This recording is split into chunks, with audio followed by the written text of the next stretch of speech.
रामानुजाचार्य जी का प्रादुर्भाव हुआ। सब संप्रदायों की भावनाएं कुछ कुछ अलग हैं। हमारे श्री संप्रदाय में विशेष रूप से दो संप्रदायों का नाम प्रमुख रूप से आता है, एक श्री रामानुज संप्रदाय, दूसरी श्री रामानंद संप्रदाय। ये श्री संप्रदाय के अंतर्गत दो परंपराएं हैं।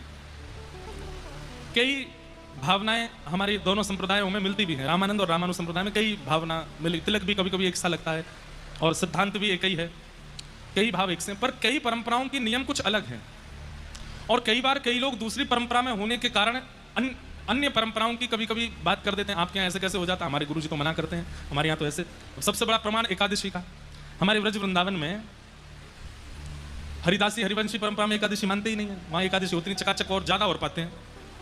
क्यों? वो कहते हैं हमारे ठाकुर जी तो नित्य पाते हैं, उनको एकादशी क्या है। हरिदास परंपरा में तो ग्रहण भी नहीं मानते, वहां तो ग्रहण का भी कोई विधान नहीं है, वहां पर उसके लिए भी भावना बड़ी शुद्ध रखते हैं। तो उनको दोष लगेगा भी नहीं, क्योंकि उनकी परंपरा ऐसी है। ऐसी एक विषय हमारे सन्मुख आया, तो जितने श्री वैष्णव हैं उन लोगों के लिए इस बात को हम बस कह रहे हैं, किसी अन्य परंपरा के खंडन के भाव से बिल्कुल नहीं कह रहे हैं। एक भाव ऐसे आया कि महाराज जी, दीक्षा का भी एक नियम होता है कि वो मुहूर्त, कल्प और समय देख करके लेनी चाहिए, पर हमारे श्री वैष्णव परंपरा में ऐसा नियम नहीं है। क्यों नहीं है, उसकी बात सुनो।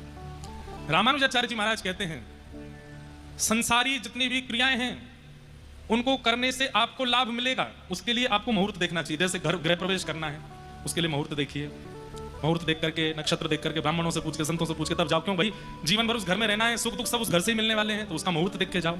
विवाह करना है, मुहूर्त देख करके करो। कुछ नया काम शुरू करना है, मुहूर्त देख करके करो। आदि आदि ये सब मुहूर्त की बातें हैं।